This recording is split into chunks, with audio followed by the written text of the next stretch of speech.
Welcome to the Commissioner's Corner for May 2019. Again, I'm Scott, Elizabeth, Thomas, and Karn, your county commissioners. We're going to talk a little bit about Strong Future, which, again, people may know as the 2018 County 1A question. It is Strong Future. We have renamed it, so as you hear that, just understand that's what that is. We want to talk a little bit about wildfire. So, Thomas, you want to talk about what we have planned for the dollars that were part of Strong Future that go towards wildfire mitigation. So we've got several projects lined up for this summer with those funds. Thank you, voters. Let's see, help me out here. Peak 7, Miners Creek. Wilderness. Summon Mesa Cortina. Thank you. Golden Horseshoe. So and a number of properties that are open space properties that we did fire mitigation on, but then those trees grow back up really thick. Yeah. So that's the list of projects that will be out there doing active wildfire mitigation and fuel reduction and all of that. And then in addition, have been working with the Forest Service, and we'll have the patrols back. What do they officially call them? Dispersed rec crews. Dispersed rec crews.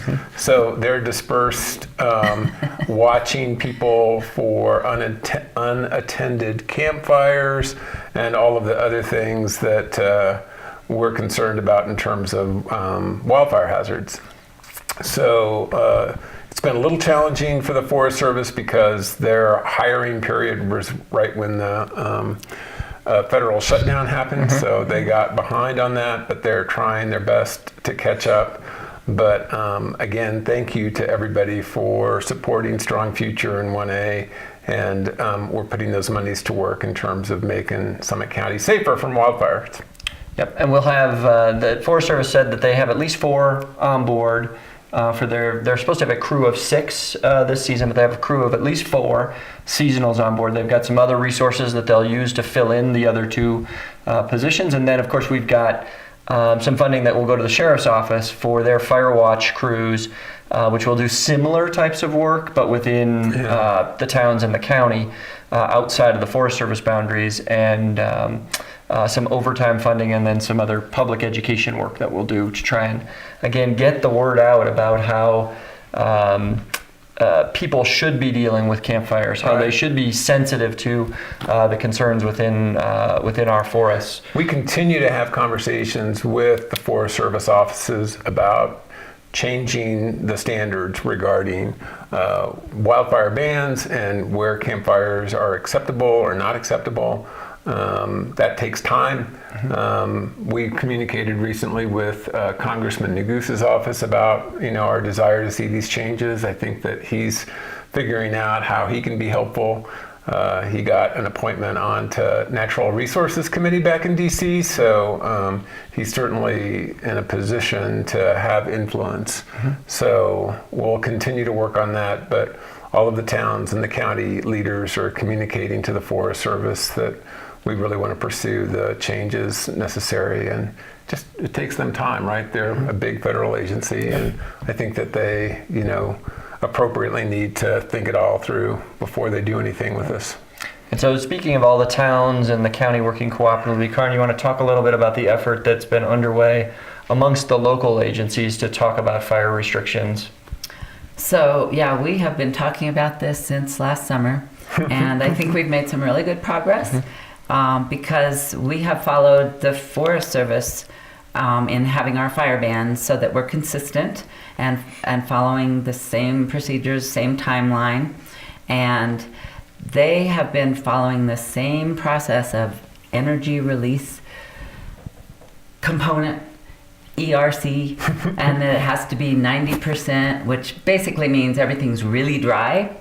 And what we found is that at that point in time where we're all on board with the same criteria and we're ready to call a fire ban, guess what? A fire is already broken out. That happened last year with Buffalo Mountain Fire. That happened the year before with the Peak 2 fire. So we said, this is not really working. We need to change the criteria. Yeah. And so the Forest Service is looking at the countrywide, and it really needs to be more regional.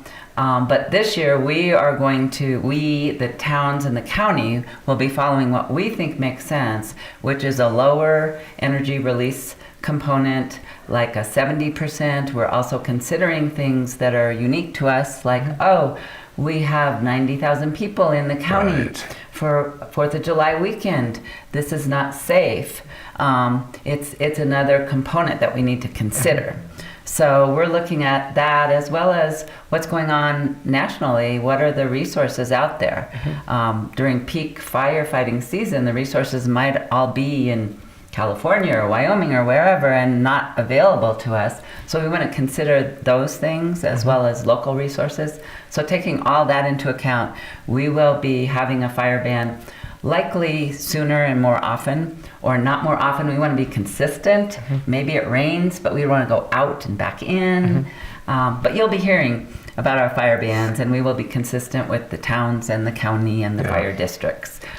Yeah, at this point, the towns have all, at least at the manager level, I identified that we're going to all follow the same timeline. So if the county adopts a stage 1 restriction, then all of the towns will enter into that stage 1 restriction at the same time, and we're going to get all of the language consistent amongst the towns and the county, so that it's not confusing if I'm in Frisco versus I'm in unincorporated Summit County. In past, those restrictions, the language was a little bit different about what was allowed and what was not, and so this will change all of that, make it consistent. As Karn said, there's a second set of criteria that the county commissioners, that you guys will be looking at, in addition to the Forest Service criteria that we've used historically. And so we'll start with that Forest Service criteria, and if we feel the conditions dictate it, you guys will have the opportunity to take advantage of a different set of criteria that is, I guess, a bit more proactive in nature than what the Forest Service has been utilizing in years past. Like having a fire ban before the big fire breaks Right. out? That might be good. Exactly. You know, one of the things that I failed to mention, in addition to funding the dispersed rec crews, we also fund the sheriff's office staff to do the same thing, just not on Forest Service land. So that's part of that package as well. We've got crews that are out on Forest Service land, but then we've also funded Sheriff Fitzsimons with additional staff hours to do the same work on land that the sheriff oversees. Yep. Elizabeth, you want to talk about the chipping program, which is another one of our big That's right. wildfire mitigation programs? Yes, chipping program is back for the 6th summer, which is great. I think it's important to note we are one of the only chipping programs that comes to you. Most chipping programs, instead, people have to bring their items, their slash pile, to the chipper, but we come to you. And so that will start the week of June 17th. It's going to be 16 weeks, basically, that it's running. And there is a slight difference this year, though, in that in the past, the week that your slash was due out, the contractor would do a courtesy run again. They are time limited and resource limited this year. Yeah. So it's really important that everyone have their slash out by 8 a.m. on that day that it begins in that particular neighborhood, and that they're ready to go, because those courtesy sweeps will not happen.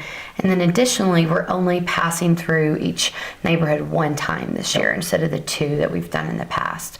That was due to the contractor availability. And we had to take the best we could get, and we're still investing a lot of money in this program, and we know it's successful, but it's just going to come through one time. So it's really important for everyone to pay attention to those neighborhoods, to the schedules when that comes out. Again, it starts on June 17th, and I believe we're starting in Wilderness this year. Yep. And it's going to go back and forth across the county. So people should be on the lookout for that. And also really pay attention to what can and cannot be chipped. People tend to add other things in there, bushes and various other things that really can't go through the chipper. Right. And so that also slows the program and degrades it. So we've got to make sure that we're following the rules as well. Yep, absolutely. And we're not leaving chips behind this time, right? We're not leaving chips behind. If people wanted those, people were putting those up close to their house, using them as mulch. That does not help our wildfire mitigation. That defeats the whole purpose of the It defeats the whole purpose when people are putting wood chips right up against their house. So we're not doing that. We've been a little slow to get on board with that science, but this year we will make sure to take all the chips away. Yep. And the program, again, remains incredibly popular. Every year we're seeing, huge amounts of volumes coming out. We keep thinking that at some point the numbers will diminish pretty significantly, but the fact is it does continue to grow. And so you keep having more stuff despite how many times Things you are growing. participate. And I think people really are believing in the science now more. Yeah. We've had threatening fires close to Yeah. structures the past 2 summers. I think that people are really on board with this now and realize this is up to me to save my home, and I've got to do whatever steps I can take. And so we're glad that they're getting on board with this important program. Yeah, I think awareness is at an all-time high with what's happened here locally and then some of the stuff in California last season. People are very aware that this is a real issue, and they can actually impact how their home survives during an event like this. And that of their neighbors. I'm hearing lots of peer pressure that's been happening, which is great. That's great. Great. All right, we're going to take another break. We'll come back. We're going to talk about short-term rentals, everybody's favorite subject, as well as ambulance services in the county.